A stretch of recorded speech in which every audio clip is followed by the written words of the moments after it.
A cloaked figure grins menacingly, their mouth bloody and eyes glowing red, while gripping a weapon. Blood trickles down their face, and the sound effect huff is present. Two figures, appearing to be in motion, are surrounded by red energy and a huff sound effect, with a speech bubble declaring, "We finally made it this far. If we can just beat that." The legs of a character are visible amidst debris, with a speech bubble continuing the thought, "Will." A character in dark attire, with a sword nearby, is struck by a powerful red laser, collapsing onto a desolate, monochrome landscape. A close-up reveals the character's blood-red eyes and blood streaking down their face, indicating severe injury and intense emotion. The injured character, with blood on their face and glowing red eyes, looks up in confusion, muttering, "Huh?" The character's hands reach towards their chest, where a bright, pulsing red light emanates from a wound, signifying a critical blow. I see."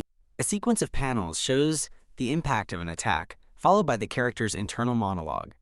The final panel shows a bloody hand on the ground, covered in debris and impacts. The character lies defeated and bleeding on the ground, surrounded by debris and discarded swords, realizing it's a fatal blow. In the end, the character is depicted lying on a cracked, bloody surface, their thought bubble stating, "In the end, I will die without having been able to do anything, huh?" A narration describes the emergence of a universe threat that destroyed a continent, then introduces a menacing, white and red armored entity identified as the arch-enemy of mankind, the Liquidator. The narration continues, explaining that the group created to protect mankind included, while showcasing an intense red energy blast, setting the stage for the heroes. A powerful man in golden armor, Brian Miller, the world-protecting shield, is introduced as one who, quote, "survived a giant meteorite without a scratch, radiating confidence amidst red energy." The great sage Bella Albright is introduced, a powerful woman with blue hair wielding a staff, described as having power equal to an entire division, surrounded by bright blue energy. The divine archer Jacob Bloomfield is introduced, shown mid-shot with vibrant green energy, capable of shooting down a high-level dragon in a single shot. The sword Saint Amy White is revealed, radiating golden energy and described as the strongest swordswoman to ever come into existence, preparing for battle amidst red and yellow energy. The scene shifts back to the fallen figures, including the main character, as a thought bubble reflects on us, those of the so-called support unit. Did I read that back to you accurately? A close-up on the protagonist, identified as foot soldier Gray Lee, wounded with a scar across his face, with a thought bubble revealing, in reality, we're merely sacrificial pawns. Gray Lee, with a bloody and bruised face, acknowledges the elite fighters with a thought, those guys really are on another level. I can read the text back to you. The scene shows the powerful Liquidator being attacked by the World Union Academy's elite. As Gray Lee reflects, "I knew the grand scale of the World Union Academy was amazing." Bella Albright, Jacob Bloomfield, and Amy White are seen fiercely battling the Liquidator with their respective powers as Gray Lee's thought continues, "But I didn't know the difference between us would be so large." A hero, likely Bella Albright, unleashes a powerful magical attack on the Liquidator, generating blue and green energy impacts. Gray Lee lies injured on the ground, pondering grimly, does it even matter? The sword Saint Amy White is shown attacking with dazzling golden light, while Gray Lee's internal monologue questions whether we support units are there or not. A close-up of Gray Lee's face reveals his pained expression, blood, and tears as he begins to utter, "We." Gray Lee's face is contorted in agony, bloody tears streaming from his red eyes, as he laments, "We also trained hard, yet." The Liquidator is relentlessly struck by multiple golden energy attacks, likely from Amy White, showing intense impacts. A golden energy strike hits the Liquidator precisely, causing a bright, focused impact. The Liquidator, appearing only slightly injured, expresses surprise with a sly, "Oh ho, you injured me?" The Liquidator's glowing red eye is prominent as it declares, "Very well. Should I stop playing around?" signaling a shift in its power. The Liquidator unleashes a devastating, swirling red energy attack that engulfs the panel, indicating an overwhelming counter. The massive red energy blast expands outwards, signifying immense destructive power, scattering fragments and darkness. Silhouetted figures are obliterated by the overwhelming red energy, dissolving into dark fragments, highlighting the Liquidator's immense power. The Liquidator hovers victoriously above a desolate, blood-soaked landscape littered with the remnants of the battle, signifying its triumph. Graylee lies defeated and bleeding on the ground, his eyes wide in horror and disbelief at the overwhelming power displayed. Playing around, Graylee, lying injured, internalizes the devastating truth. He took them out in a single blow. He said he was simply playing around until now. Graylee's face is filled with despair as he realizes there's absolutely no way we can win this. Graylee and other fallen comrades lie lifeless or severely wounded on the blood-stained battlefield, confirming the complete defeat of their unit. Graylee is shown lying on the ground, injured and covered in blood, but with his eye open, suggesting he is still conscious. Graylee, with a tear and blood trickling from his red eye, stares in disbelief, an internal monologue questioning, wait, how long has my head been peeled off? Why am I... Graylee's reflection is seen distorted in a pool of blood, his face covered in blood and tears, reinforcing his wounded state. Still alive? That's what the text on the screen says, reflecting Graylee's shock at his survival. A dramatic splash of blood, possibly a visualization of Graylee's internal state or a significant moment of regeneration, bursts across the panel. A single drop falls into a vibrant red pool, creating ripples, with a faint light source at the top. A blindingly bright, sun-like orb emanates light and small particles in the darkness.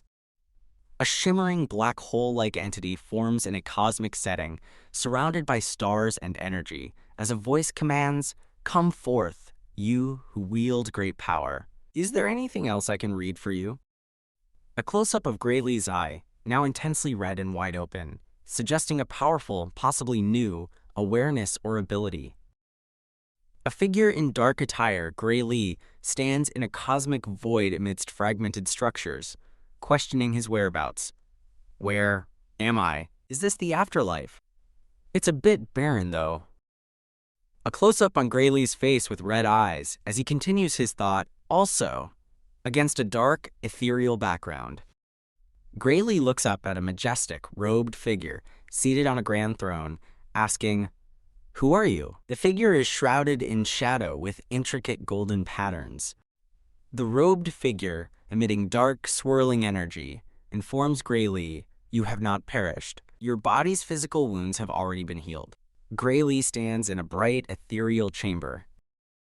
A close-up of Graylee's wide, surprised red eye and furrowed brow, reflecting his shock at the figure's words. Graylee, lying on the red-toned ground, questions the mysterious figure, quote, "Did you heal me?" end quote. The robed figure on the throne replies, "No, it was not me. But your own power," with swirling dark energy accompanying its words. Graylee, standing, repeats in contemplation, "My own power?" His red eyes looking distant. The robed figure explains, through swirling energy, "I cannot explain it to you, for even I am unable to properly analyze your power."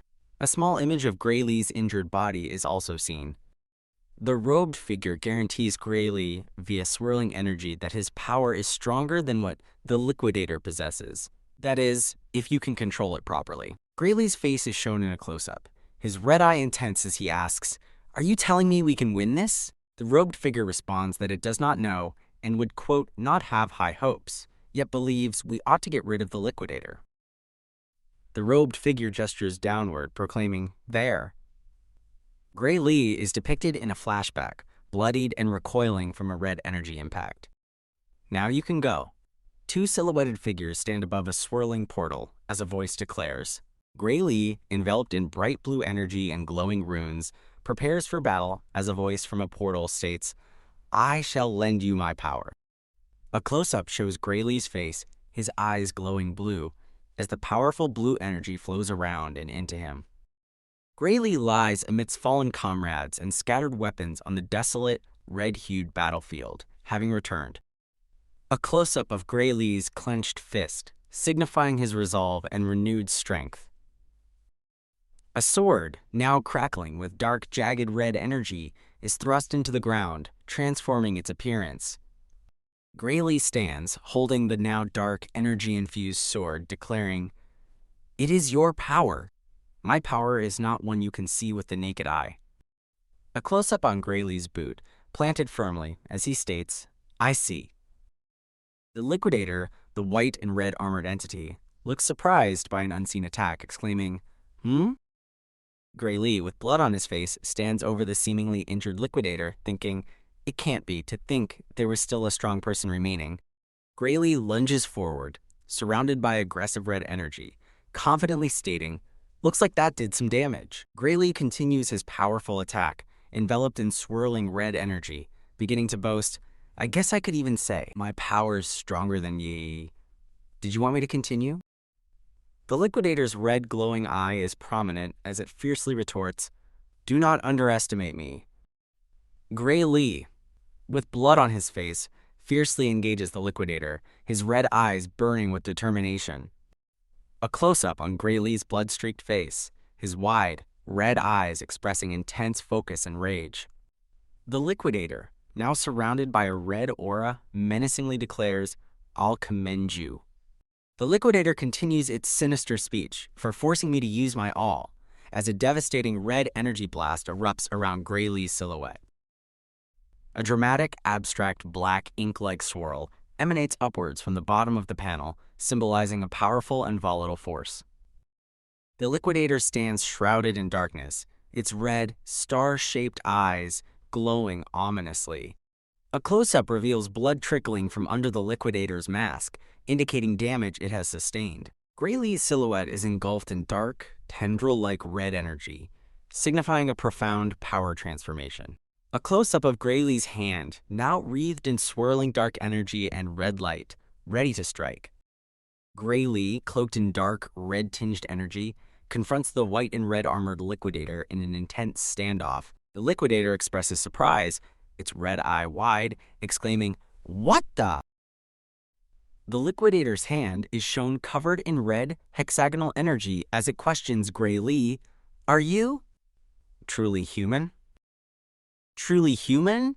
A close-up of Graylee's face, now partially consumed by dark, shadowy energy, with a glowing red eye, as he questions back. A dynamic close-up focuses on Graylee's red, glowing eyes in the dark, flowing energy around him, indicating immense power. Graylee unleashes a powerful red and yellow energy attack, striking the Liquidator and causing a massive impact. The Liquidator's armored form is violently impacted by Graylee's energy blast, generating powerful shockwaves. The Liquidator's red, star-shaped eye widens in surprise as it reacts to the unexpected power of Graylee's attack, exclaiming, The ground shatters as Graylee's powerful red and yellow energy attack impacts, sending debris flying. The Liquidator, surrounded by scattered red petals or particles, reiterates its question to Graylee, "Are you truly human?" Graylee, his face partially obscured by dark energy and blood, glares intensely and retorts, "That's my question." A shadowy, monstrous form, likely Graylee's enhanced power, extends across the red-toned ground with sharp red tendrils. The Liquidator hovers above Graylee, who is now back on the ground, exclaiming, "You're still alive?" Then concedes, "Your strength is nothing to sneeze over, indeed." Huff sound effects are present. A close-up on the Liquidator's masked face, its red eyes glowing, as it continues to emit huff sound effects, indicating effort or exertion. A promotional panel encourages readers to read at asherascans.com for the fastest releases. The Liquidator stands opposite Graylee's silhouetted, red glowing face, declaring with malice, "I'll simply crush you over and over until you're dead." Graylee, consumed by dark energy, lunges forward with a powerful ha-ha-ha attack, clashing violently with the Liquidator amidst explosive red energy. The Liquidator screams, "Gah!" as it is struck by a powerful golden energy blast, its body visibly damaged, and it curses, "You monster!" Is there anything else I can read for you? The Liquidator reveals a new, more powerful form, glowing brightly with rainbow energy and surrounded by light, indicating its full power release. A close-up shows the Liquidator's hand wreathed in chaotic red energy, forming a complex star-like pattern, readying another attack. A large, luminous blue moon dominates the dark sky, as a voice declares, "Time's up," in a red glowing text bubble, indicating a critical moment. Gray Lee, shrouded in dark energy, stands on a dark landscape, looking towards a powerful, light-emitting figure, possibly the Liquidator, in its new form. Gray Lee, his face partially obscured by dark energy and a glowing red eye, reacts with surprise, "What the?" and notes, "It looks like it suddenly became night." Gray Lee, his face still partly shadowed, makes a thoughtful, "Well," as he processes the sudden change in environment. The Liquidator, now glowing with bright white energy and a red star-shaped eye, faces Gray Lee, who is wreathed in dark, jagged energy, asking, "So what?" Gray Lee attacks, his body a dark blur, as the Liquidator defends, creating a shower of sparks upon impact, demonstrating immense force. Gray Lee lies on the ground, his red eye wide and reflecting the dark energy around him, with a large, "Ah!" exclamation. It is an absolute future. Within this plane of true over, nothing is capable of harming me. Stop your useless resistance and take a look at the stars. A close-up of Gray Lee's face shows his eye wide, with shock and a trickle of blood below it, indicating distress. A close-up focuses on Gray Lee's eye, which is transformed into a vibrant purple and pink sphere, reflecting a cosmic, starry pattern. The transformed eye now glows brightly in the center, symbolizing immense power, with tiny stars visible within the colorful orb. Gray Lee's cosmic eye, filled with a bright star-like glow, is accompanied by a red text bubble stating, "They're beautiful, aren't they?" Gray Lee looks upwards from behind, his form silhouetted against a brilliant, star-like explosion of light, as blue energy symbols emanate from him. A massive explosion of golden and red energy erupts from the ground, sending shockwaves and debris outwards. The Liquidator charges forward, its back to the viewer, against a backdrop of explosive, red-tinged energy and bright streaks, indicating high-speed movement. A cosmic scene unfolds with a full moon, a massive impact crater on the ground, and the Liquidator standing alone with light radiating towards the moon. The Liquidator stands menacingly, its red, star-shaped eye glowing, and declares, "You won't be able to revive if you're completely pulverized to dust." A burst of electrical energy erupts from a blue, swirling vortex as the Liquidator reacts with a shocked, "What?" The Liquidator stands before a giant, glowing blue clock-like mechanism, sparking with electricity and questions. "This is..." The robed figure appears in 3 golden swirling portals, stating, "What a great amount of power you have gathered. This much should be enough to take you back. Is that correct?" Liquidator, startled, exclaims, "It can't be Chronos?" Its masked face showing surprise. "Can you hear me, one who wields great power? Using all of my power, I will send you back to the past." A large, swirling golden portal appears against a starry background, as Chronos states. The Liquidator, enraged by the unexpected turn, screams, "Chronos!" while a dark, blade-like object flashes. Liquidator, still furious, shouts, "You bastard!" as the dark blade flashes again. A golden, swirling portal, created by Chronos, forms, accompanied by the words, "This is all I can do for you." The enormous blue, clock-like mechanism, along with multiple smaller light blades, glows intensely, surrounded by flowing energy in a cosmic background. Glowing Roman numerals from a clock face appear, counting down from X to 2, with streams of light flowing around them in a cosmic void. The final numeral I appears amidst a blinding burst of golden light and energy, signaling the completion of the time travel. I read, "A golden swirling portal emanates light, with text that reads, 'I entrust the fate of this world to you.'" Gray Lee lies on the ground in a vibrant green field, wearing simple clothes, his red eyes open and blinking, with a close-up of his closed eye above. Gray Lee, lying in a lush, green field under a bright blue sky, looks up and questions, "Where?" A close-up shows vibrant green grass and leaves under a bright, sunny sky, emphasizing the peaceful, natural environment. Gray Lee stands, looking around with red eyes and an expression of confusion, as leaves drift around him against a mountainous backdrop. Gray Lee continues his thought, looking up at the sky, pondering. That's Gray Lee sees a vibrant village nestled in a green valley before mountains and exclaims, "My hometown, Renato Village?" A close-up of Gray Lee's wide, shocked red eye shows his disbelief as he thinks, it shouldn't be here, considering it was destroyed 15 years ago. Gray Lee thinks about Chronos' promise as a golden, swirling portal is shown, with the words, "I will send you back to the past." Gray Lee looks wide-eyed and shocked, realizing that the promise has actually happened? Okay, here's the text you provided. A close-up shows Gray Lee's bandaged arm, and he clutches it, exclaiming, "OWW" from pain. Gray Lee examines his bandaged arm in the forest, realizing, this wound, that's right. Around this time, I was being picked on by Belder and the others. Gray Lee looks determinedly into the distance, asserting, I can't let myself be beaten by guys like them, with sweat beading on his face. Okay, here's the text you provided. Gray Lee is shown small and vulnerable before the silhouette of a large, intimidating figure with glowing eyes, thinking, but those guys were strong. I can't beat them. Gray Lee sighs, as he lies down. He then thinks, defeating the Liquidator was just a dream. I'll think about how to deal with them once I'm a bit stronger. I don't want to get hurt. He stands, his red eyes thoughtful. A smiling man with blonde hair, identified as Belder, holds a sword and declares, I ran into them, indicating an impending confrontation. Gray Lee looks down a forest path at Belder and his group.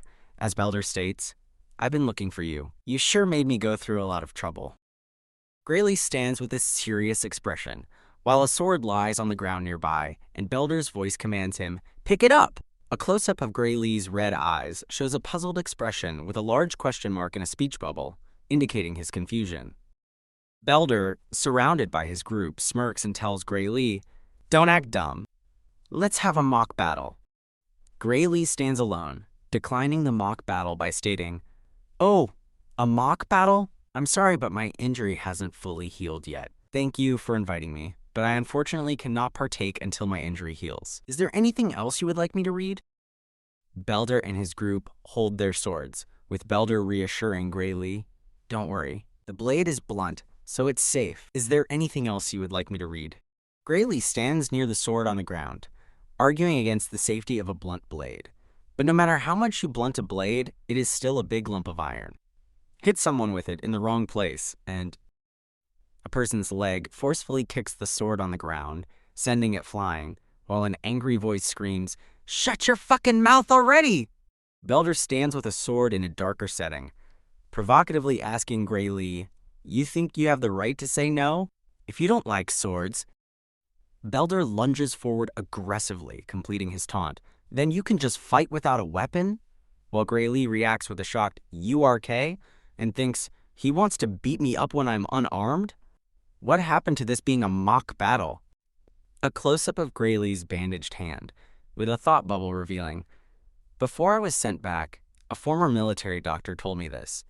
The reason my swordsmanship wasn't improving was because of an injury I had sustained as a child. A close-up shows Gray Lee's face, with tears streaming down as he thinks, thinking about it, maybe this is where my life as a loser began. Gray Lee parries a strike from Belder, displaying unexpected speed and agility amidst blue energy streaks, while Belder appears surprised by his movement. A close-up of Gray Lee's eyes shows a surprised expression, with a thought bubble saying, huh? Is there anything else I can help you with? Belder, in mid-swing, looks frustrated, thinking, TCH, were Belder's strikes. Gray Lee skillfully evades Belder's sword swing, with the thought bubble completing the previous one, always this slow, indicating his increased perception and speed. Gray Lee's legs are shown moving swiftly, dodging an attack with great speed and agility, leaving streaks of motion. Gray Lee glances upward at a frustrated Belder, thinking, no, that's not it. Belder swings his sword wildly, shouting at Gray Lee, bastard! Why can't I hit you? A close-up of Gray Lee's red eye shows a sharp, focused expression as a sword passes very close to his face, emphasizing his quick reflexes. Gray Lee expertly dodges multiple sword swings, appearing as a blur, confidently stating, it's me who's gotten faster. Belder's two companions react with astonishment, observing, the way he's moving, it's as if he's a completely different person. Gray Lee kneels to pick up a sword from the ground, narrating, "I may not have the body I used to have." Gray Lee picks up the sword, thinks, "But I still have the memories of the battles I fought," then dramatically swings the sword, shouting, "Take this!" as Belder recoils. Gray Lee delivers a powerful, sweeping sword strike, forcing Belder to reel backward in surprise.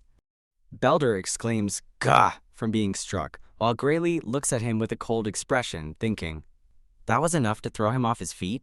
Is it okay for me to fight against such an amateur?" Gray Lee's expression is serious and determined as he thinks, "No, he's not someone who deserves my pity. It's these pieces of trash who tormented me because I couldn't fight." Gray Lee raises his arm, a confident and sinister smirk on his face, thinking, "That's said." Gray Lee blocks Belder's attack with his sword, deflecting it with powerful impact, and concludes his thought, "That isn't the case anymore." Belder reacts with shock and frustration, exclaiming, Damn it!" He thinks about Gray Lee easily letting go of his sword, concluding, "He's worse than an amateur. You probably haven't been trained on how to receive a blow from a sword." Gray Lee kicks the dropped sword towards Belder's feet, a menacing smirk on his face as he thinks, "But, well, I guess there's no need to worry, because you guys just taught me." Gray Lee's hands grip the sword hilt, then he holds it firmly, revealing a menacing, red-eyed face with sharp teeth as he concludes that, as long as the blade's been dulled, it's totally safe to beat someone with it. Belder looks shocked and distressed as Gray Lee's sword is shown moving with powerful speed, impacting him with strong force. Blood splatters from Belder's chest as he clutches his injured area, reacting with a shocked to the impact. A close-up shows blood splatters on Belder's face, his eye wide with disbelief and pain from the sudden, powerful blow. Belder collapses to his knees, his sword on the ground beside him, clutching his chest and screaming, "Gah! H-A-H-H!" as Gray Lee stands victorious nearby. Gray Lee, with intense red eyes, looks down at the bleeding Belder and thinks with surprise, "Huh? Wasn't this blade blunted?" Gray Lee examines his sword, realizing it's completely blunt. Had this been a sharp sword, he might have actually been killed. A close-up of Gray Lee's red eye shows a confident and somewhat sinister glint as he ponders, "Well..." Belder screams in agony as blood bursts from his eye, indicating a brutal and impactful blow from Gray Lee. Belder is sent flying backward, screaming, "Gah!" while Gray Lee stands firmly and decides with a sinister grin, "Guess I'll keep the blade blunt then." Belder lies on the ground in pain as Gray Lee dismissively asks, "What's wrong? Why are you screaming so much?" A close-up of Belder's tear-filled, horrified face as he thinks, "The one who told me a blunt sword is safe." Gray Lee looks down with a sinister smile, illuminated by a red glow, completing Belder's thought, "Was you know?" Belder clutches his mouth, still kneeling and injured, letting out a pained sound, KGH, as a blood-stained sword is visible in the foreground. Belder, enraged and bleeding from his face, shouts at his terrified companions, "WH, what the hell are you guys doing? Just standing around. Go beat his ass." Belder's two companions, shocked by Gray Lee's unexpected strength, huddle and plan. "But that guy got so strong all of a sudden. Let's do it together. Get him from behind." Two of Belder's companions charge at Gray Lee from different directions, one with a sword raised and the other preparing to kick, attempting a pincer attack. Gray Lee looks directly at the viewer with a calm, red-eyed expression, questioning the approaching opponents. "What? You guys want another round?" Two of Belder's companions charge at Gray Lee with their swords raised, while a large shout echoes, "Kill him!" Gray Lee looks down with a slight smile, a thought bubble above him stating, "I was going to overlook this, but as the sound effects of battle or intense action fill the panel, is there anything else I can read for you?" Belder and his two companions kneel on the ground, their faces bruised and tear-stained, appearing utterly defeated. Gray Lee stands over the kneeling trio thinking, "I've been so scared of these guys before." He then asks, "You're the guys from the Surya Swordsmanship Dojo, yeah?" Belder nervously replies, "Yep, kinda," explaining, "We felt like we've gotten strong enough, so we haven't been going lately."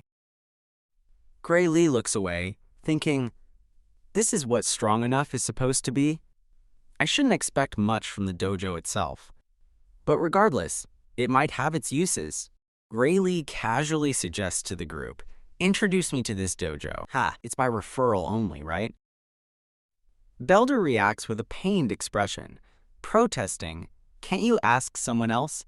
If I told the master I lost, I can't even imagine what he'll say." Graylee looks down at Belder, a red aura emanating from him, as he suggests, "Then..." A close-up shows Belder's terrified face with leaves in his hair as Graylee's voice finishes his sentence. "Shall we continue what we were doing?" Belder scrambles backwards, shouting, I'll introduce you. The dojo is this way!" while his companions watch in shock, and Graylee smirks. The scene transitions to the group walking through a bustling medieval-style town with various buildings and people. Belder asks Graylee why he wants to go to a dojo, to which Graylee responds, "This dojo has a recommendation slot for the academy, doesn't it?" Belder confirms, "I heard something like that, yes," while Graylee adds, "That's why I want to go." One of Belder's long-haired companions voices a concern to Graylee. "I think you're already strong enough without going to the academy." Graylee looks away thoughtfully, contemplating, how nice it'd be if this was actually enough. Graylee recalls a past memory of a powerful, shadowy figure, thinking even the world's strongest lineup was no match for the Liquidator. In a sepia-toned flashback, Graylee remembers a past battle where he couldn't scratch a powerful opponent, even when using his full power, thinking, even when I used that power, I couldn't even scratch him when he got serious. A sepia-toned flashback shows a radiant, cloaked figure. As Graylee contemplates, I don't know how strong I have to be able to beat that thing. Graylee looks at Belder, thinking to himself, though it's not as if there's zero clues. In a sepia-toned flashback, Graylee recalls a moment when he briefly controlled a dark power, thinking, at that moment, I felt it for just a second, but I was able to control that dark power. Did I read that back correctly? In his sepia-toned flashback, Graylee focuses on a female figure holding a sword, revealed to be the Sword Saint, as he realizes, what I focused on at that moment was the swordsmanship of the Sword Saint. Is there anything else I can read for you? Graylee, with intense red eyes, remembers, if I had spent more time training in swordsmanship, in the same conditions as the Sword Saint. An image of a shattering, impactful force completes Graylee's thought. The battle's outcome might have been different. A luminous clock face fills the background as Graylee concludes, that must be why Chronos sent me here. So basically, what you're trying to tell me is that you tried to pick on a civilian with the swordsmanship you learned from me and ended up getting your ass handed to you instead? Is that correct? Swordsmanship dojo instructor Saria is introduced, shown in 2 panels, first standing with a stern look, then in a close-up of her face with piercing blue eyes, reacting with a Tiesk. Belder attempts to justify their actions to Saria, sweating nervously, "Whoa, we weren't trying to pick on him, it was a mock battle." Saria forcefully thrusts her blunt sword into the ground, creating a powerful impact that shocks Belder and his companions as she sternly questions, "WHAA?" Belder and his 2 companions look on in wide-eyed terror, realizing the severity of Saria's displeasure. Saria sternly confronts Belder, saying, "If you call beating up someone unarmed a mock battle, then that just now was also a mock battle, yeah?" Saria's blunt sword is shown dangerously close to Belder's terrified eye, as she commands, "Leave and never return." Saria stands over the kneeling group, declaring to them, "All of you, you can no longer call yourself a student of this dojo from this point forward."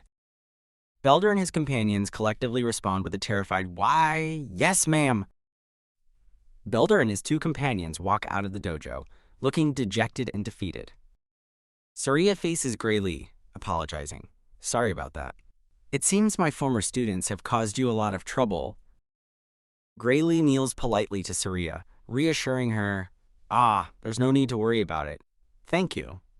Saria informs Graylee, "Now then, I heard you wanted to get recommended to the academy." Graylee confirms, "That's right. Is there anything else I can help you with?" Saria explains her next action to Graylee, stating, "As an apology for the trouble Belder and his guys caused." Saria holds her blunt sword, continuing, "I have to confirm your abilities first." Graylee calmly replies, "Understood."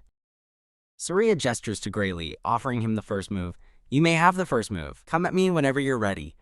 "Here I come." Graylee charges forward, initiating a rapid sword attack against Saria, who calmly observes with a HMPH.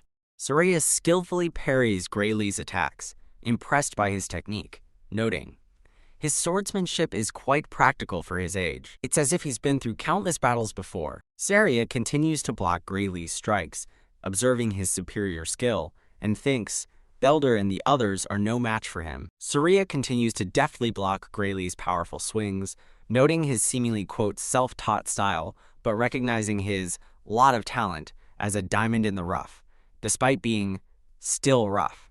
She also wonders, did someone teach him?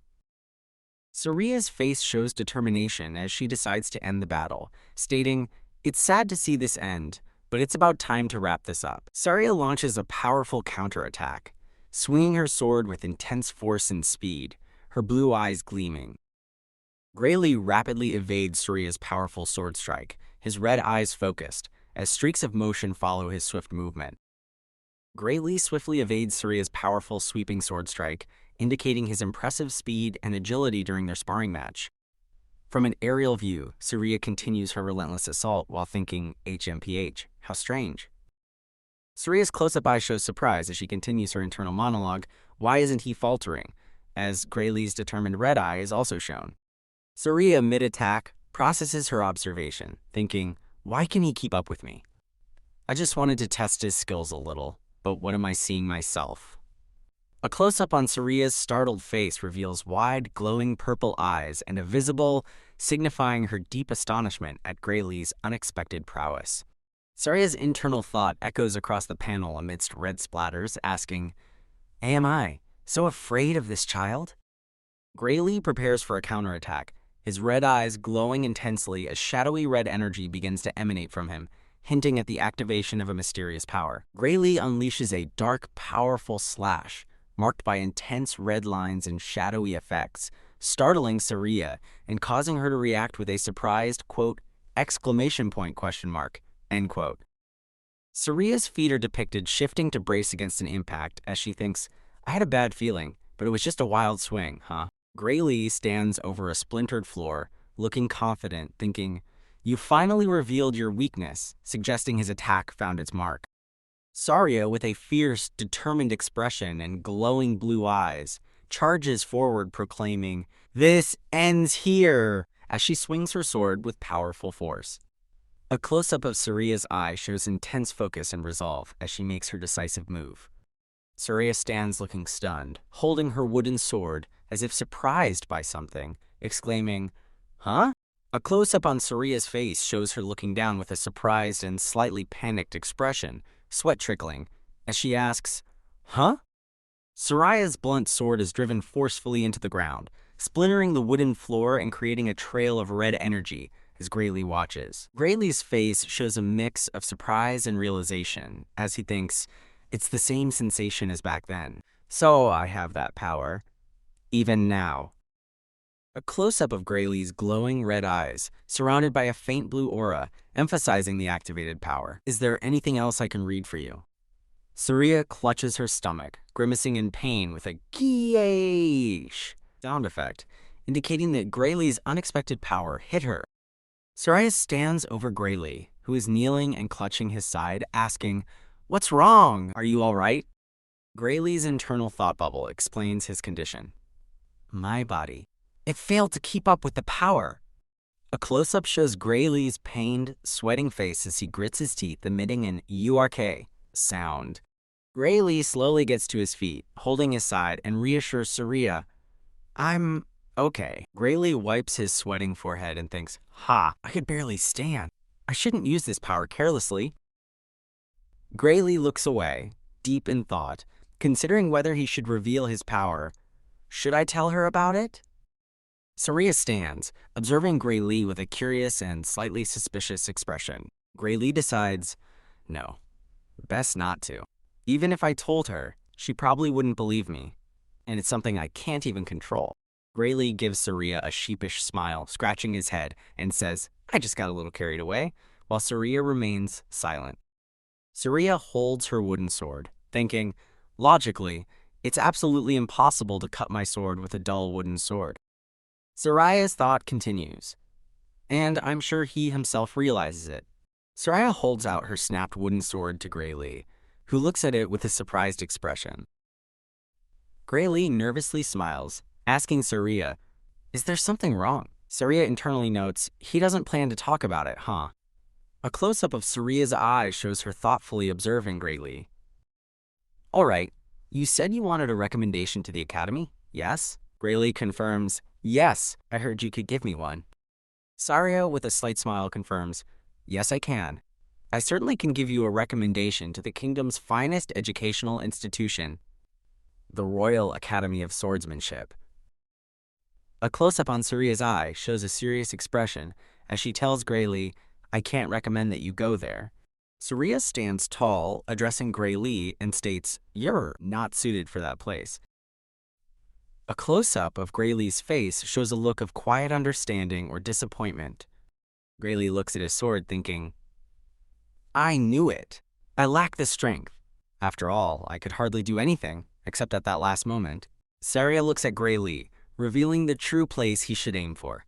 The place you should go for is the World Union Academy. Gray Lee looks up in surprise as Soraya clarifies that the World Union Academy is not the kingdom's finest, but the world's finest institution. Gray Lee reacts with shock, thinking, "The World Union Academy? Isn't that the place where the Sword Saint and the others came from?" Gray Lee questions if he can be accepted there, to which Soraya unequivocally states, "No, it's impossible." Soraya explains to Gray Lee, "You probably already realize it yourself. Your body is nowhere near fit enough to be a swordsman." Soraya advises Gray Lee that while he might fake his skills at the Royal Academy, it won't be enough for the World Union Academy. Gray Lee looks thoughtful, scratching his head, reflecting on Soraya's words. How on earth can you acquire such skill with such a feeble body? Right. Everyone from that academy is a genuine monster. Gray Lee looks down, acknowledging his physical limitations, thinking, with a body like this, I can't even compete.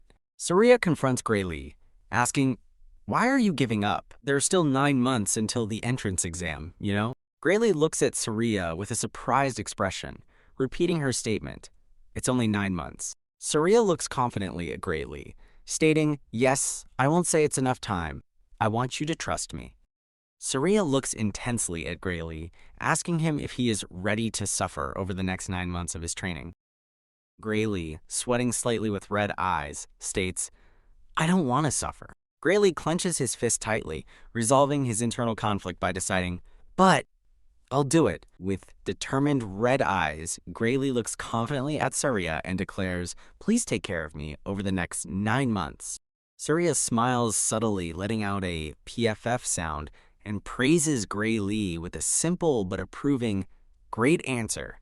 Soraya turns, addressing Gray Lee, who looks surprised and asks, "Huh?" as she prepares to announce their next step. Soraya grins widely with a mischievous glint in her eyes, declaring to Gray Lee, "Let's begin your hell." A montage of Gray Lee's intense training begins, with calendar pages indicating the passage of months 5 through 8, showing him initially exhausted. The training montage continues, showing Gray Lee's grueling regimen from months 9 through 13, including Soraya force-feeding him and relentless sparring. The training montage concludes with Gray Lee, now skilled, fiercely wielding a sword amid calendar pages 15 through 18, demonstrating his significant progress. Gray Lee is shown shirtless and sweating, displaying a notably more muscular and defined physique after his intense training period. Soraya observes Gray Lee, who is now visibly more muscular as he puts on his shirt, and compliments him, "You've grown a lot more muscular." Soraya stands confidently with crossed arms, telling Gray Lee, "I have nothing more to teach you. Now go out there with confidence." Gray Lee looks surprised, pointing out there's still a month until the exam, but Soraya explains it's best to get there early because the exam place will be unfamiliar.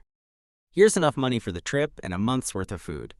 Gray Lee sweats nervously, questioning Soraya, "Isn't going a month early too soon, though?" adding under his breath, "I can't take it." Gray Lee stands looking at Soraya, expressing his suspicion that she is, quote, "trying to chase me out of the village by sending him away so early."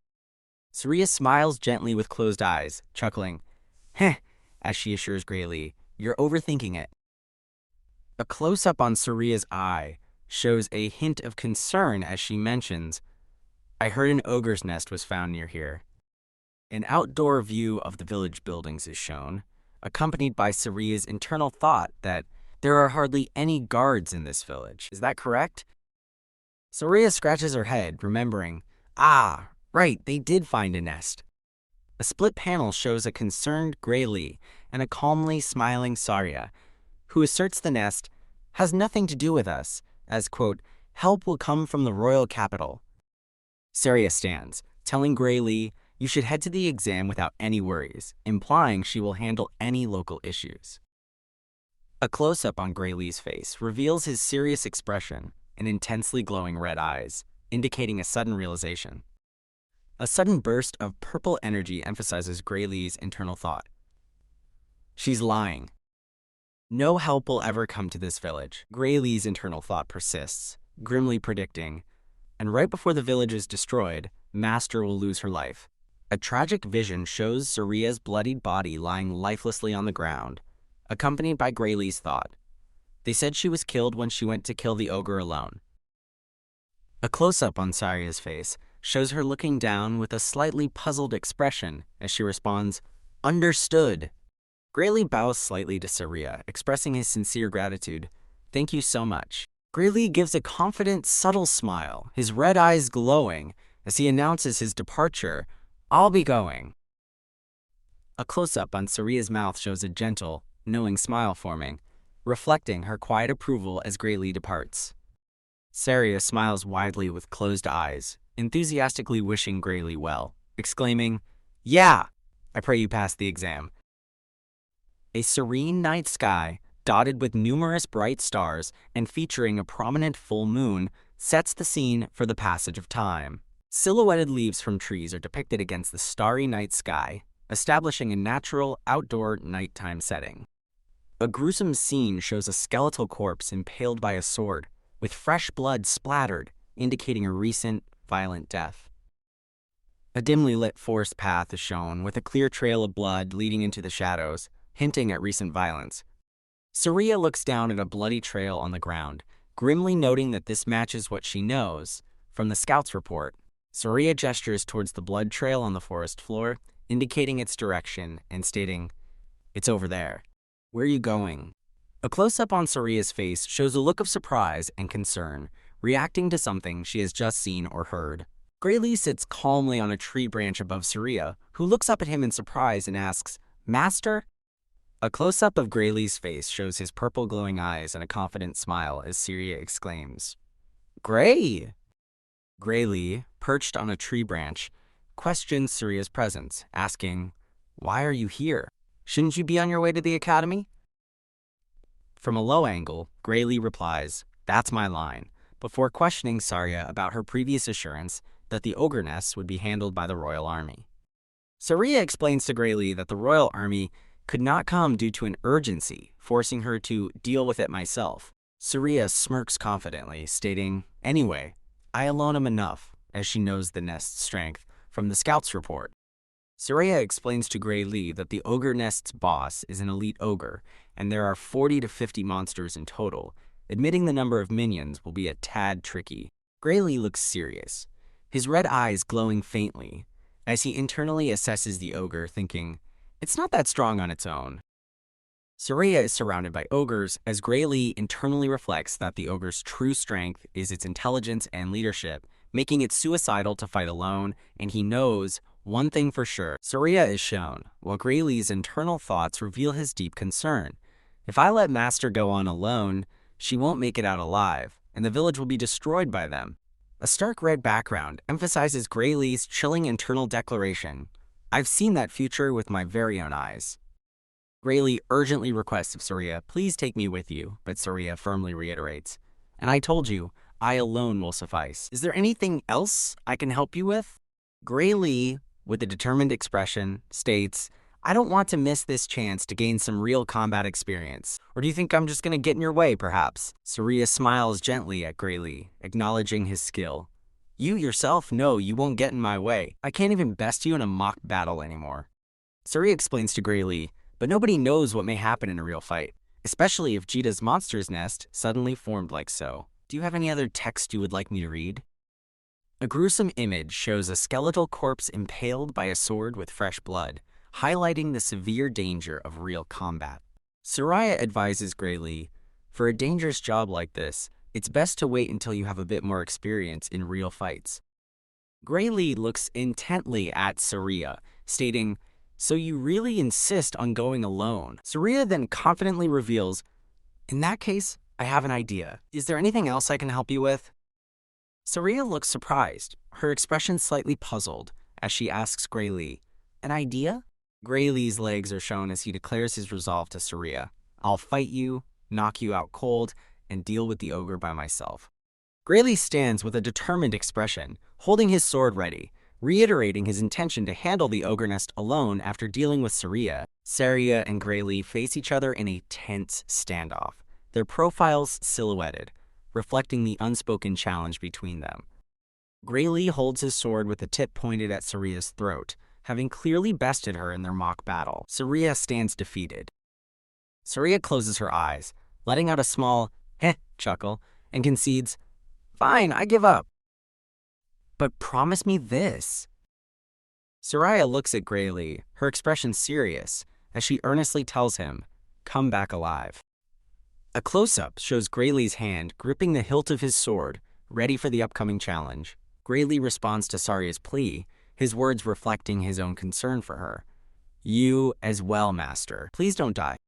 Soraya and Graylee walk away side by side into the forest, as Soraya calmly replies, "Of course." The night sky is illuminated by a full moon and numerous stars, setting a tranquil but ominous atmosphere. An expansive aerial view reveals a vast, rugged terrain with a distant encampment glowing with fires, indicating the ogre nest. Graylee surveys the ogre encampment from above, noting, "Terrain that leaves no room for escape." They sure have a lot of confidence, building a nest in this kind of location. Graylee tells Soraya, "We cannot escape either. We're up against intelligent monsters. It's better to err on the side of caution." Soraya calmly affirms, "I know. Is there anything else I can read for you?" A close-up of Soraya's eyes shows her intense focus and determination, preparing for the upcoming battle. Soraya observes the ogre camp, remarking, "I don't see the boss anywhere. It's probably in its tent, huh? Let's hope we'll thin down their numbers before their boss comes out." Soraya instructs Graylee, who is seen in the background amidst ogres. "Gray, take out any enemies you can see one by one from that side." Soraya prepares to move, stating, "I'll go from that side," as various ogres are visible in the background, signaling their plan to split up and attack. Graylee acknowledges Soraya's instructions with "understood," and Soraya replies, "Good," as they stand side by side. With a determined "Go!" Soraya and Graylee charge forward, swords drawn, initiating their attack on the ogre camp. An ogre, caught off guard, reacts with a surprised "Gah" as the two heroes begin their assault. Soraya lunges through the air, sword raised, preparing to strike down an unsuspecting ogre below her. Soraya slashes decisively through an ogre, causing blood to spray violently, indicating a swift and lethal strike. A large ogre, axe in hand, reacts with a startled "Yjia" as it discovers a severed ogre head on the blood-splattered ground. More ogres react with alarmed cries of "Gagiga" and "Gaga," their red eyes glowing as they realize the sudden intrusion. Numerous ogres roar "Grah!" in unison, their red eyes glowing menacingly as they prepare to retaliate against the intruders. Graylee, wielding his sword, fiercely slashes through multiple ogres, blood splattering as he cuts them down with precision. Both Graylee and Soraya are depicted in a dynamic split panel, each expertly cleaving through ogres, demonstrating their synchronized and brutal efficiency in combat. Graylee continues his relentless attack, his sword a blur as he strikes down another ogre, surrounded by the ongoing chaotic battle. Graylee and Soraya stand amidst a pile of fallen ogres, their initial assault successfully clearing many of the monsters. Soraya compliments Graylee. "Not bad. Is this really your first time?" Graylee, with a serious expression, urges her, "Master, please, stay alert. We're just starting." Graylee's face shows concern as he internally muses, "That's weird. They're too weak." Graylee continues his internal assessment, thinking, "If they're this weak, Master can definitely deal with them alone. Graylee's expression darkens as a realization dawns on him, suspecting the true threat lies. Unless, in that tent. A foreboding shot shows a tent entrance with ominous red eyes glowing from within, signaling a powerful presence. Graylee's eye widens dramatically, emphasizing his sudden and alarming realization of the greater danger within the tent. Graylee frantically urges Surya, "We have to leave. Let's run." Surya looks surprised, asking, "What's wrong?" Graylee, with a panicked expression and glowing red eyes, yells at Surya, "Just go!" Surya lets out a shocked, "Ugh." Surya, accepting Graylee's urgent command, shouts, "All right!" and quickly dashes away, leaving Graylee to face the threat alone. Graylee stands resolute, his red eyes glowing intensely and his fist clenched, prepared to confront the hidden enemy. Surya smiles confidently and comments, "HMPH." The elite ogre, what an honor that the boss itself would come to us, as the imposing creature with an axe appears. Graylee, with panicked, glowing red eyes, frantically shouts, "No, that's not the boss.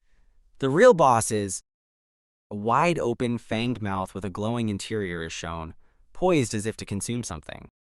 Surya is depicted being flung backward by a powerful force, with motion lines indicating a violent impact. Numerous ogres with glowing red eyes surge forward in a chaotic mass, reacting to the unfolding events.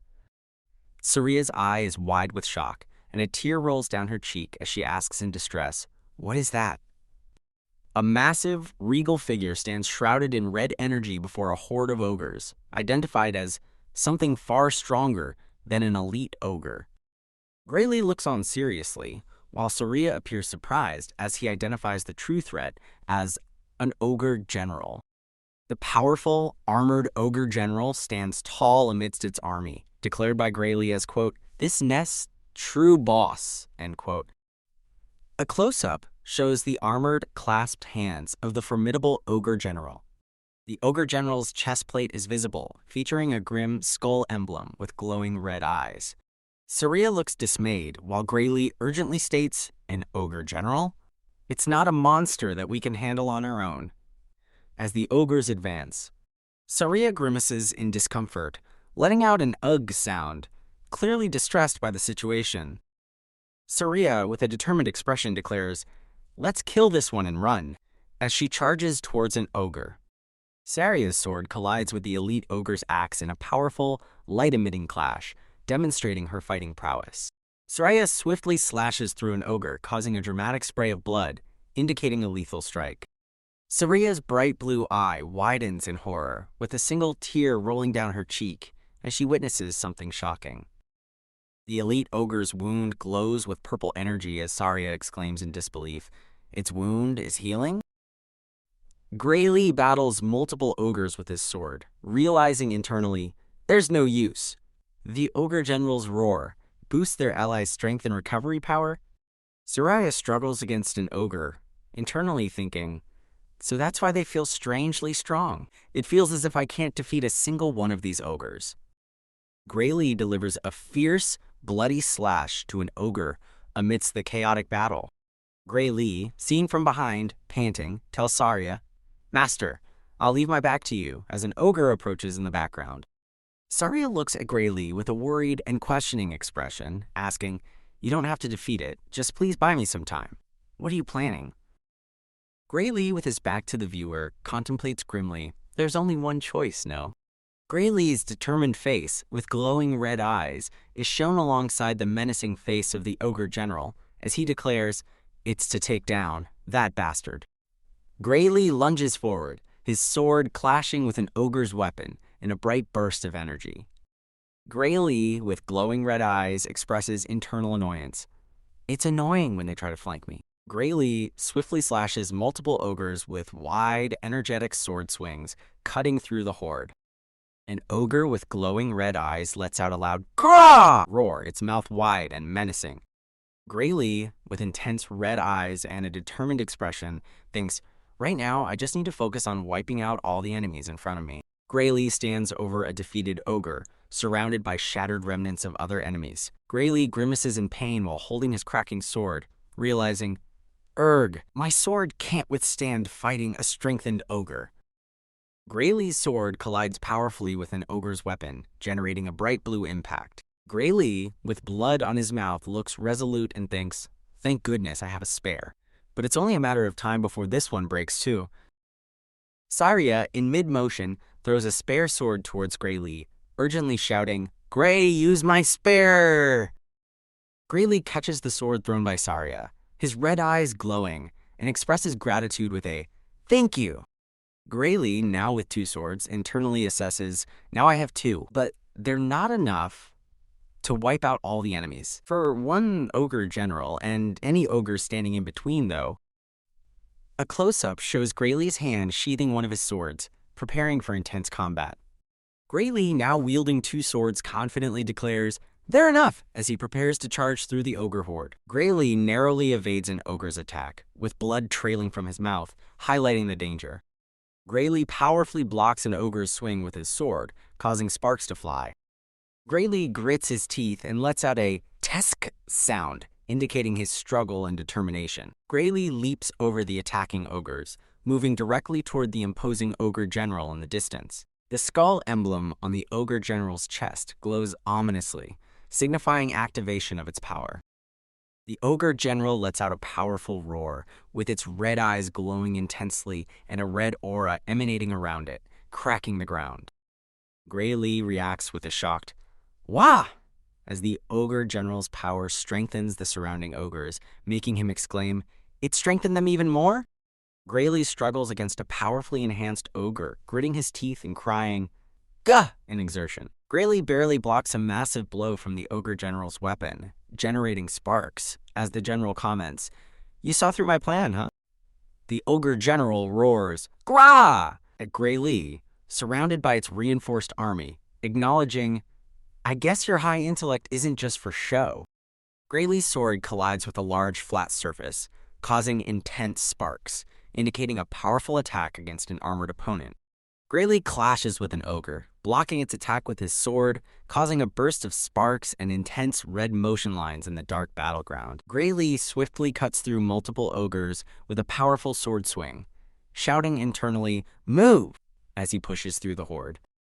Greylee, visibly injured, continues to fight through a dense crowd of ogres, his sword cutting through them with determination. Greylee grimaces in pain, letting out an "ugh" sound and internally reflects, "I don't have time to deal with them," as he endures blows. Greylee struggles physically against an ogre that has grabbed him, his face contorted in a mix of pain and resolve. From a low angle, an ogre prepares to swing its massive axe, while Greylee battles two other ogres in the background, appearing to be overwhelmed. Greylee rapidly spins his body, narrowly avoiding an attack, with red blood splatters and intense motion lines indicating the ferocity of the close combat.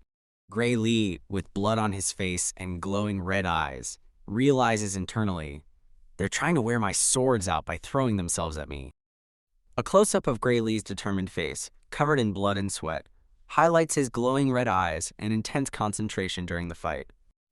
A large ogre, with a glowing pink eye and menacing fangs, lets out a fierce, drooling roar. Greylee is forcefully struck by an ogre's punch, gritting his teeth in pain as he takes the direct hit. Greylee delivers a swift, bright slash with his sword, while simultaneously blocking an ogre's attack, demonstrating his defensive and offensive capabilities. Greylee coughs up a stream of blood, his face strained, with a speech bubble indicating, "Ugh!" signifying a serious injury. Greylee sits on the ground, wounded and panting with huff-huff sounds, next to a broken sword, stating, "Urgh." A close-up shows Greylee's hand gripping the hilt of his sword as he internally confirms, "I'm down to my last sword." Greylee holds his final sword, looking at the approaching ogre horde and the formidable ogre general, contemplating, "I have to take on hordes of ogres and the general with just one sword." Because of my experience before I regressed. Greylee's tear-streaked face, stained with blood, is shown as he somberly concludes internally, "I know. I can't win." Greylee's bloodied hand tightly grips his sword, conveying a sense of desperate resolve or deep struggle. Greylee, injured and with glowing red eyes, desperately shouts, "Master, please run! Run while they're focused on me." Saria is shown in profile, a subtle, knowing smile on her face as she thinks, heh, hinting at her own intentions. Saria confronts the imposing ogre general, declaring, "I'm sorry, but I can't do that," defying Greylee's command to retreat. Greylee yells, "Are you planning to die for nothing? I'll run after you, master. Don't worry about me." But Saria, with closed eyes, calmly responds, "That's not it." A close-up focuses on Saria's determined, bright blue eye, partially obscured by her long white hair. Saria is shown with blood on her leg and sword, looking resolute as she grimly states, "I can't run anymore." Greylee looks on with a shocked and despairing expression, his face bruised and eyes wide, reacting to Saria's unexpected refusal to retreat. Greylee holds his sword, looking down, as a thought bubble above him reveals his internal assessment, "I've run out of options," while ogres advance in the background. Greylee grimaces in pain, remembering his motivation. "I traveled back in time so that I could defeat the Liquidators." Greylee, wounded and desperate, looks upwards, questioning internally. And yet it's all going to end at a place like this. Greylee stands surrounded by ogres, holding the broken hilt of his sword, with shattered pieces of the blade falling around him. A close-up shows Greylee's bloodied hand gripping the broken hilt of his sword, with fragments of the blade scattered around. If it's the power from that time. Greylee's face is partially obscured by dark, swirling energy, indicating a profound change or activation of a powerful ability, with a broken sword piece floating nearby. As long as I can tap into that power, even all these enemies are. What do you think this overwhelming force might be? The menacing ogres are reflected in a large, shattered fragment of Greylee's broken sword, emphasizing their continued presence and threat. Remember the sensation from that time. Greylee holds the broken hilt of his sword to his chest, eyes closed, appearing to concentrate deeply as he recalls past power. Greylee's eyes are closed, his face shadowed, as he prepares to unleash a hidden power. Greylee's closed eyes are illuminated by the light emanating from the broken sword hilt pressed against his face, hinting at an awakening. Greylee's eye glows intensely red, emitting a powerful red beam downwards, signifying the activation of a potent ability.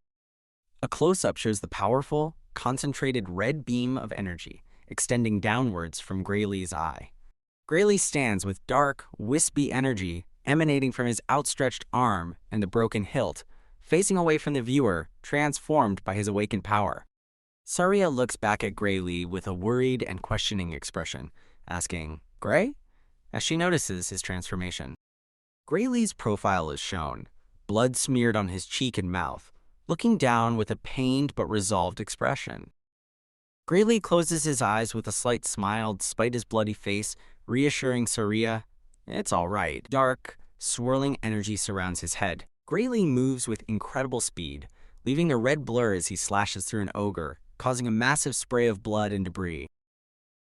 A close-up of the ogre general's chest plate shows intense red glowing energy, indicating a powerful impact or activation of its defense. The ogre general's chest plate is visibly damaged by Greylee's powerful attack, with cracks appearing and bright sparks flying from the impact point. An ogre roars in pain, its face contorted in agony as red blood splatters, indicating Greylee's powerful attack. Saria looks on with a shocked and surprised expression, her eyes wide, reacting to the sudden shift in the battle. Saria clashes directly with a large ogre, sparks flying as their weapons connect amidst intense energy and motion lines. A close-up of Saria's face shows sparks igniting around her sword, while she internally remarks, "It's light," indicating the speed and impact. "Is there anything else I can read for you?" Saria's blue eye glows intensely with a concentrated beam as she thinks, "You sure gave me a hard time," addressing the ogre general. Saria moves with incredible speed and agility, leaving blue streaks as she charges forward, facing off against two massive ogres in the background. Saria looks down with a smirk, confidently declaring to the ogres, "But without your general strengthening you, you're nothing."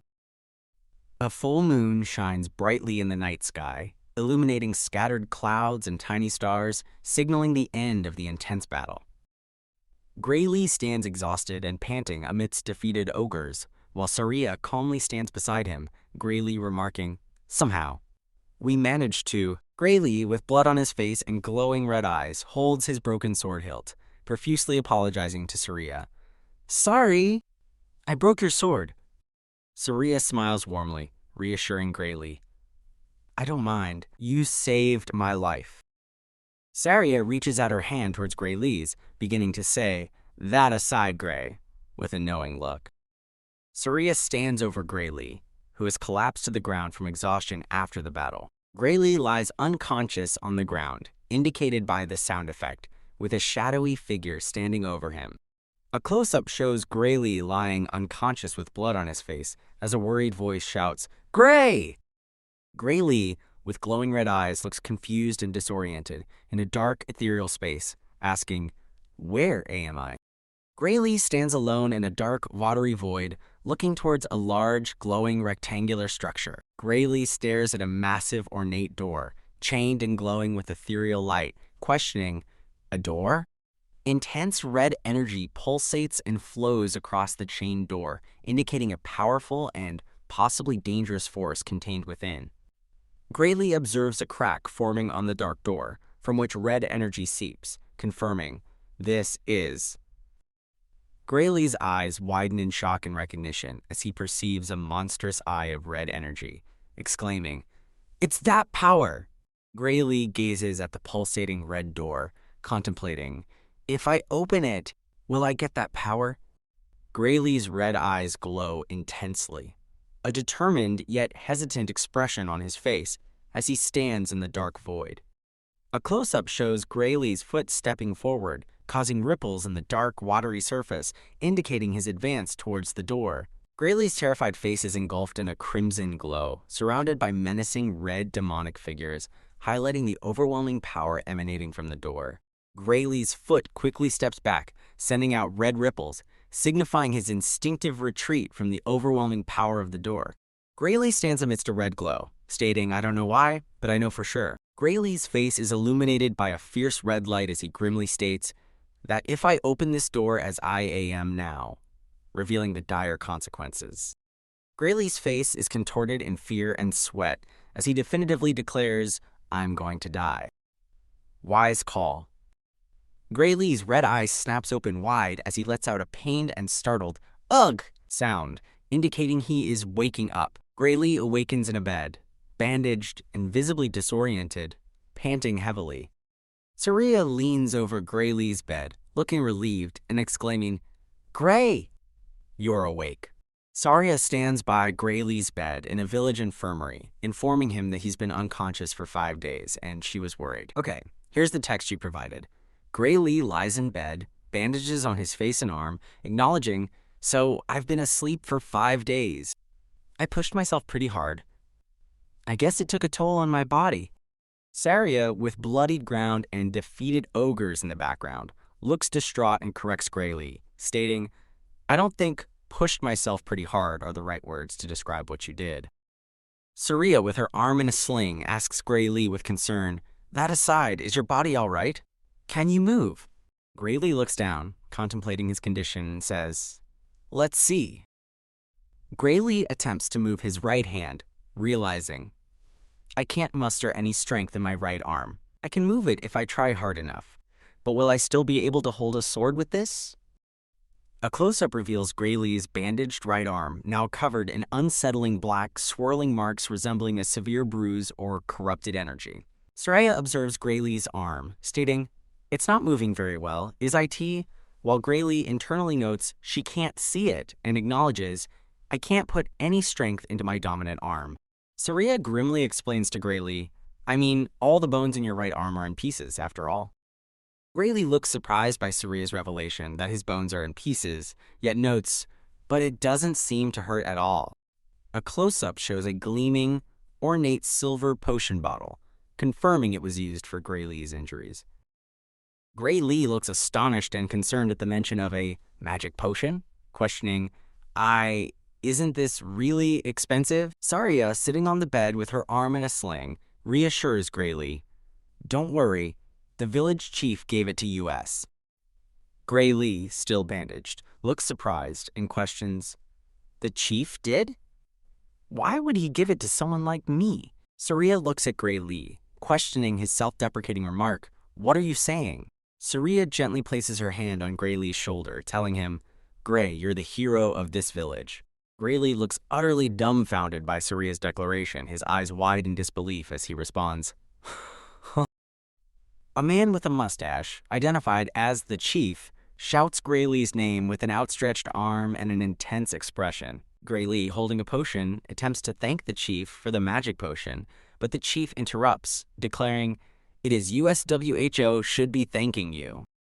The chief explains the gravity of the situation, stating that the ogre general was an unscratchable monster that all surrounding town forces couldn't defeat, and it was targeting their village. The chief continues to emphasize that if you hadn't killed it, the village would have been destroyed. As Gray Lee listens, still looking bandaged, holding the potion, the chief asserts that if it weren't for you and Surya, implying the village's current existence, is thanks to their efforts.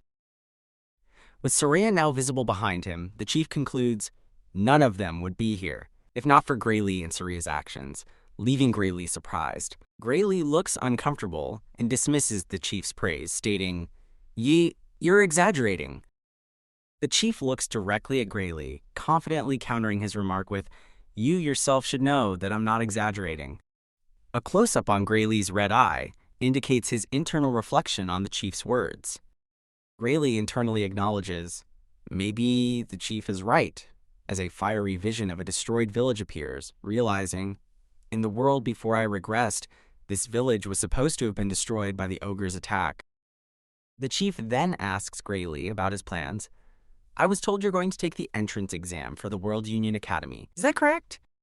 Gray Lee gives a simple OH in response to the chief's question about the academy exam, as Surya sits with crutches in the background of the infirmary. Gray Lee, still recovering in bed, realizes the time crunch for his exam. I went to kill the ogre a week before the exams. If I've been asleep for 5 days, then that leaves me with only 2 days left. It's a 3-day walk from here to the World Union Academy. Gray Lee grimaces, contemplating his predicament. I could get there in a day on a horse, but I don't have that kind of money. I'm sorry, Chief. Could you please lend me a horse? Said Gray Lee, looking desperate as he apologizes to the chief earnestly. I knew you'd say that, so I prepared the best horse in the village for you in advance. With her legs, you should be able to get there in no time. Surya smiles mischievously, teasing Gray Lee. If you hadn't woken up today, we would have carried you there in your sleep, causing Gray Lee to chuckle. Gray Lee's bandaged hand reaches for a door handle, indicating his departure from the infirmary. Gray Lee steps outside, looking overwhelmed as numerous villagers cheer and hold banners, making him exclaim, Oogach! Villagers hold up a banner, enthusiastically cheering for Gray Lee and telling him, Thank you. You absolutely have to pass your exams.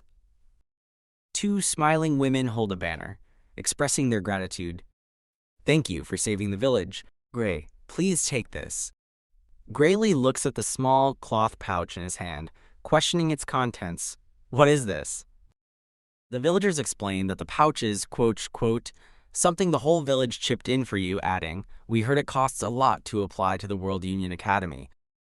Gray Lee looks touched, his red eyes showing emotion as he silently acknowledges, everyone. Gray Lee smiles warmly, with leaves fluttering around him as he expresses his gratitude. Thank you. Standing beside the horse, Gray Lee remarks, going back's going to be hard for me now if I fail my exams, but Surya confidently reassures him, there's no need to worry. Was that accurate? Surya smiles confidently, asserting, not a single one of the applicants in the World Union Academy could beat an ogre general. Gray Lee looks concerned at his bandaged right arm, asking, but with how my right arm is now, while Surya assures him, your left arm still works just fine, right? Gray Lee confirms his left arm is functional. Yes, but, and Surya confidently declares, that's more than enough. You don't need to use that power either. Is there anything else you would like me to read? But the entrance exam might not be so lenient that I can pass it with just one arm. Surya, standing beside Gray Lee on his horse, assures him, it's fine. The Academy's examiners aren't so blind as to overlook your ability. I guarantee it. Surya smiles confidently, looking at Gray Lee as leaves flutter around her, stating, You will definitely pass. Gray Lee, deeply moved, places his hand on his chest and expresses his gratitude. Thank you so much. After you put it like that, I can't fail now. Gray Lee, riding the horse, reflects that this village was destroyed in the previous world, but it still exists here. This world is no longer the same as the old one. The future can be changed. The clear blue sky with white clouds and flying birds emphasizes a sense of openness and new beginnings.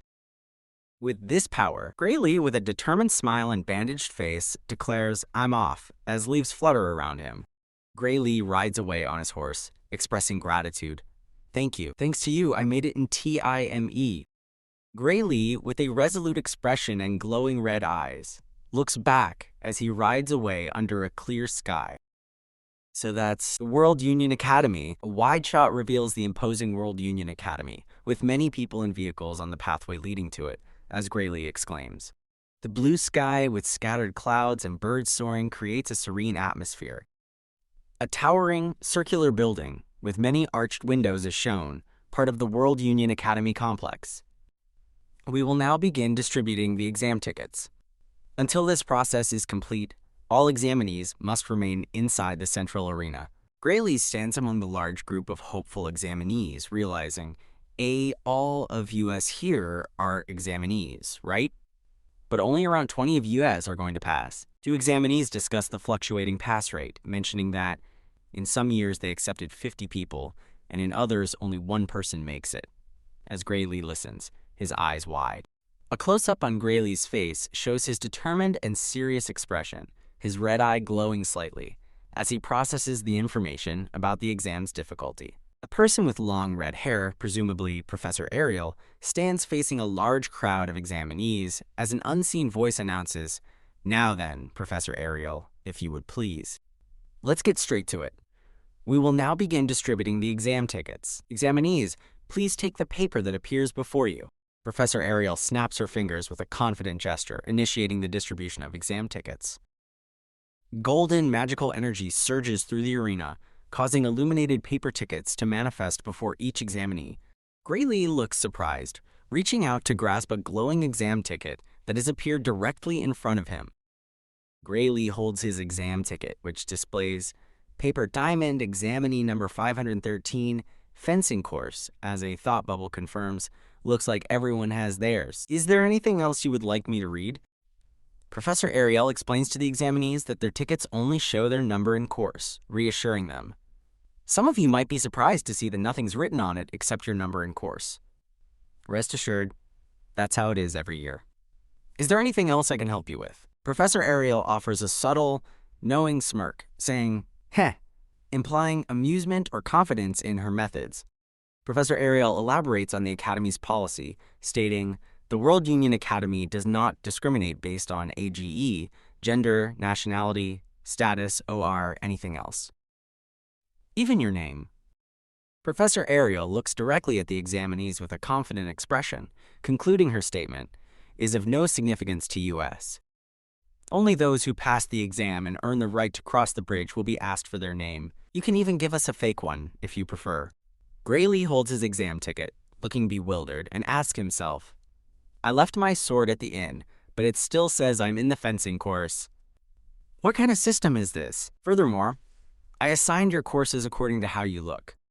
Professor Ariel's eye glows with magical energy as she confidently challenges the examinees.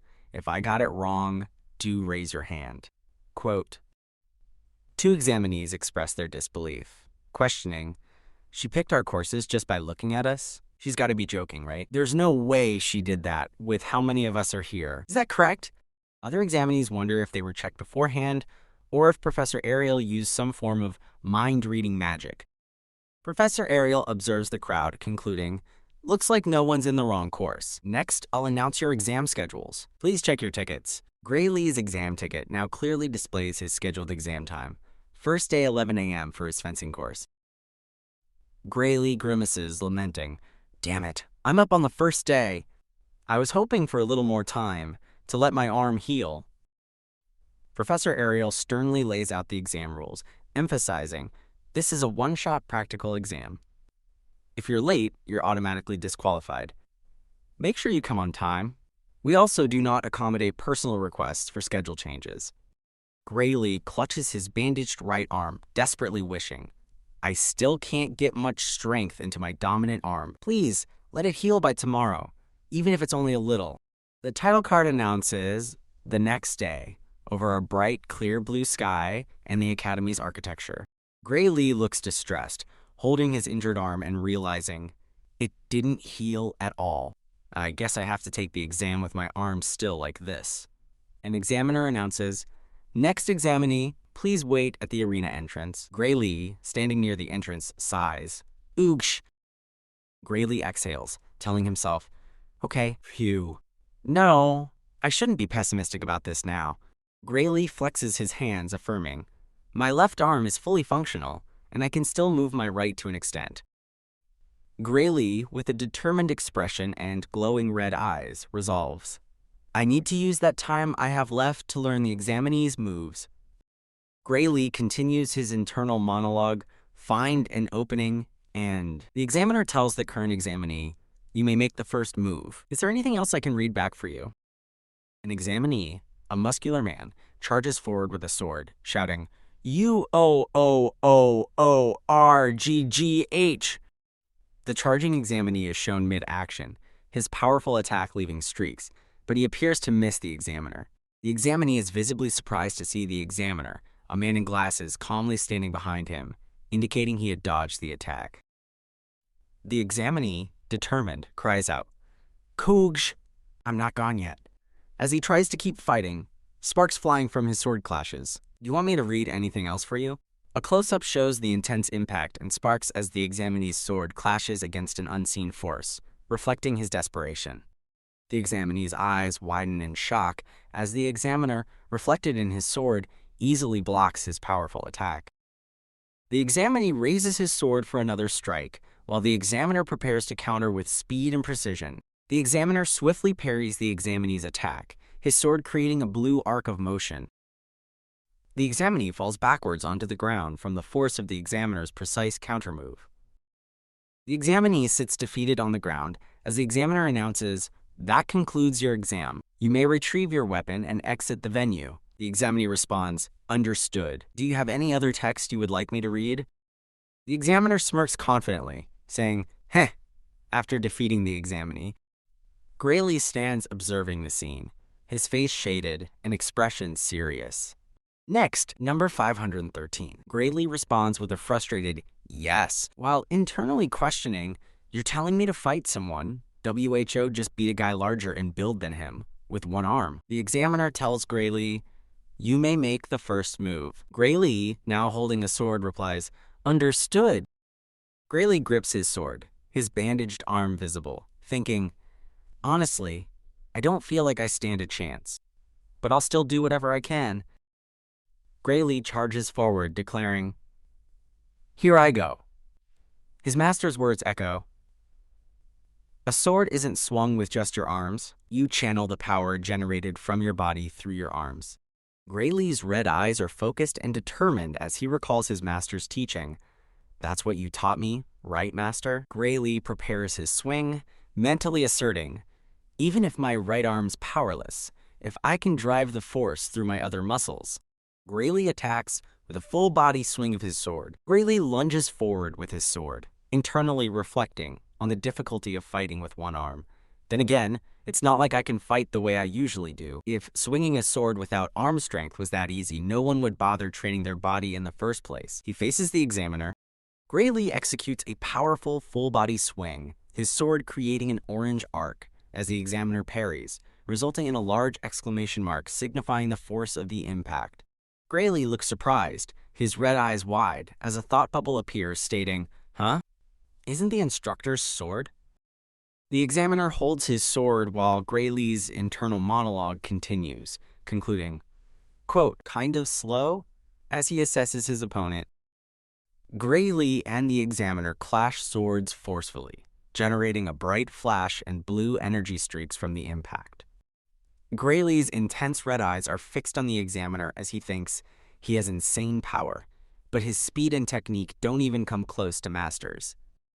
The examiner shows a hint of strain, while Graylee continues his internal assessment, believing, if I rely on the swordsmanship I learned from her, I might just be able to make up for the difference in arm strength. Graylee's red eye glows with renewed determination as a thought bubble declares, in that case, signaling a strategic breakthrough. Graylee aggressively pushes back the examiner with a barrage of swift sword strikes, creating multiple blue and white energy impacts. The examiner grunts Q in pain as Graylee observes, concluding, yeah, he's definitely slow. He isn't nearly as strong as I thought. Graylee recalls his master, a woman with long white hair, who confidently tells him, you will definitely pass. Graylee responds internally, Master. The swords of Graylee and the examiner collide with immense force, creating a brilliant explosion of golden light and sparks at the point of impact. Graylee continues his offensive, driving the examiner backward, as he thinks to himself, I think, with sweat on his brow and a determined gaze, Graylee's red eyes glow as he confidently affirms, I really can do this?